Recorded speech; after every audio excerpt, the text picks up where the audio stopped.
Hi there, I am Renee. And I'm Emily. In the discussion of Sherman Alexie's flight, we see a reoccurring theme of characters having to choose between right and wrong. We feel as though most often the characters make their decisions based on the benefits to themselves rather than the benefits to others. For this presentation, we'll be discussing morality, judgment, and self-interest.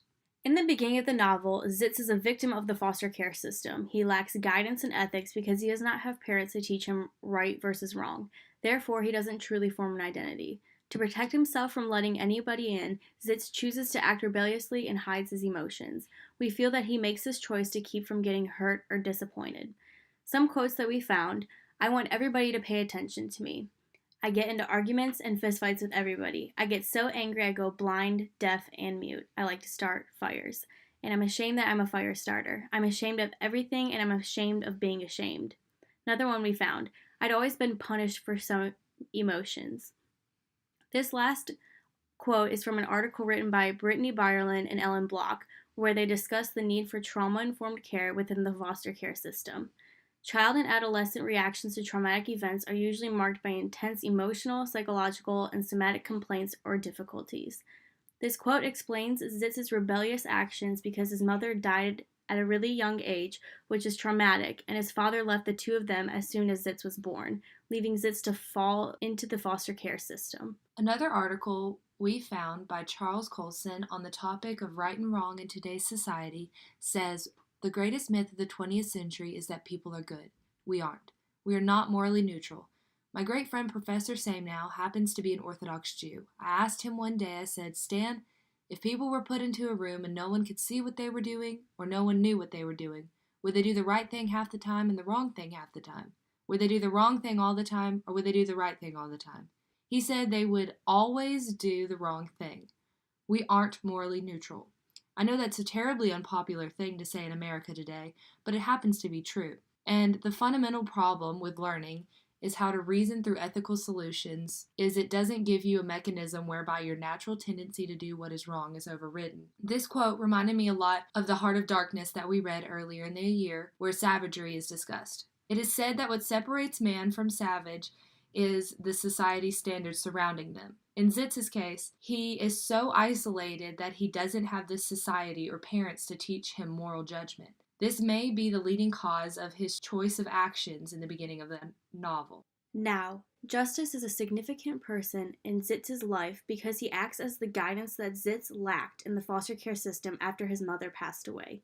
He justified being rebellious and doing bad/illegal things as putting him on a pedestal above all others. Justice valued his life over other human beings, which is how he influenced Zitz to do bad things, like murdering the people in the bank. Justice acts as a voice of reason for Zitz, giving Zitz the okay to do violent things to fill the absence in Zitz's heart. Zitz thought that Justice was extremely wise, and Zitz became an apprentice to Justice in a sense. All you know about is absence, and you're always looking to fill that absence. In this last quote, all you know about is absence, and you're always looking to fill that absence. The absence in his heart is the lack of family, guidance, and identity. As Zitz then transforms into FBI agent Hank, the struggle of morality is not so much through Hank as it is shown through Elk and Horse. These two characters are known as Indian heroes in this battle, but Zitz is shocked to discover that they are traitors to their people. And then I wonder why these two famous Indian guys are having a meeting with us. I thought they hated the FBI. I thought they were fighting against the FBI. And then I realized that Elk and Horse are double agents. They're traitors to the iron. These two are experiencing their own battles of right and wrong, where they show their choice to be in self-interest. They help the FBI instead of choosing to defend their people in order to save themselves and to live longer through this battle. And in the discussion of Art during this transformation, Art justifies the killing of Junior, who is a captured Indian that the FBI were trying to get information from, to make themselves feel better about the sad and brutal tasks that come with being an FBI agent. A quote says, "We're at war, we are soldiers, and soldiers have to do some tough things.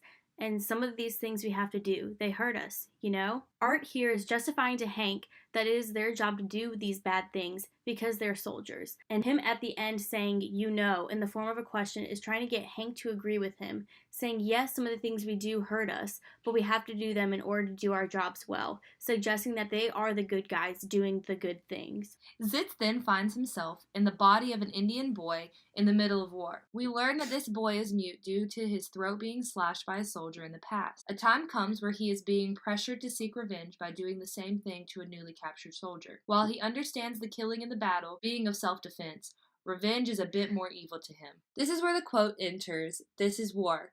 The Indians were protecting themselves from the soldiers. Custer rode into camp to kill men, women, and children. He had to be stopped. I understand why he's dead. I understand why he had to be killed. It was self-defense. Wasn't it self-defense? Is revenge a circle inside of a circle inside of a circle? Revenge is a never-ending cycle to begin. While being desired in the heat of the moment, it would most likely have more harmful of a ripple effect on society at large." Now, on the topic of Gus was Zitz's third transformation in the text. This is a pivotal moment in the text where Zitz realizes that decisions that you make not only impact yourself, but impact others around you. Quote found on page 85 states, "Okay, this is not good. I'm supposed to lead 100 white soldiers into an Indian village. I can't do it." Another on page 88 says, "I wanted to kill, but now I just want to stop. I throw away my rifle. I don't want to use it." This next quote is significant because Zitz realizes that he is truly doing the right thing. He is trying to save people rather than kill, which is beneficial not to himself, but to the people that are around him. He has chosen this selfless decision. Some part of me, the part that is Gus, wants me to stop, to turn around and re-swear my allegiance to the other soldiers. But I can defeat Gus now. I am doing the right thing. I'm trying to save the soldier who is trying to save Bo Boy. Now, this last quote says,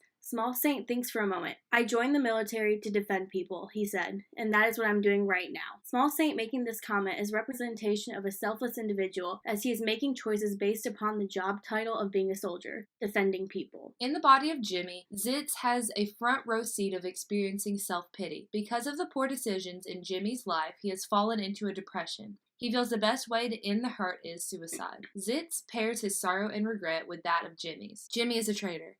I'm mad at him, sure, but I also feel sorry for him. Or maybe he's just feeling sorry for himself, so I feel him feeling sorry. Zitz is beginning to realize the gravity of his choices and their effect on those around him, in this case being at the bank. This quote states, "But Jimmy is strangely disappointed. He wants to be punished for his crimes. I want to be punished for my crimes." Jimmy's final decision was a quick fix for his pain, and not beneficial to those affected by his life choices. Zitz takes this point along with the lessons learned through other bodies as he reappears as himself in the bank, having yet to open fire. He says, quote, "I open my eyes. I think all the people in the bank are better than I am. They have better lives than I do. Or maybe they don't. Maybe we're all lonely. Maybe some of them also hurtle through time and see war, war, war. Maybe we're all in this together." Zitz is finally able to see beyond himself. Rather than to remain isolated and make the decision of selfishness, Zitz has the ability to give the people in the bank another chance. To give himself another chance. He says, "I used to hate the rain, but now I want it to pour. I want to be clean." He wants to be free from his old mindset. Instead, he wants to let people in and start to be a part of society. In an article on moral development by Alistair Miller,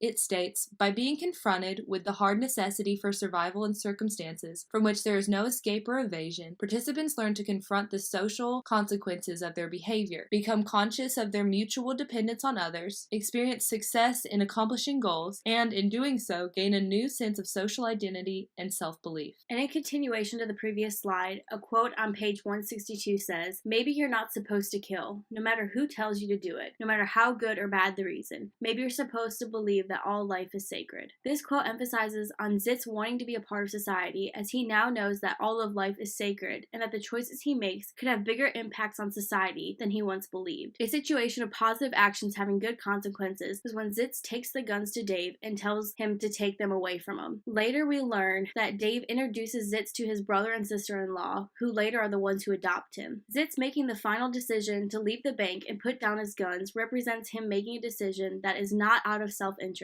but out of what is morally right, which is to let the people in the bank live their lives. This final quote says, "I'm happy. I'm scared too. I mean, I know the world is still a cold and cruel place. I know that people will always go to war against each other. I know that children will always be targets. I know that people will always betray each other. I know that I am a betrayer. but I'm beginning to think that I've been given a chance. Zitz feels as if he was given a second chance on his life to live out of selflessness and being conscious of the decisions that he is making. Here are the works that we cited throughout this presentation.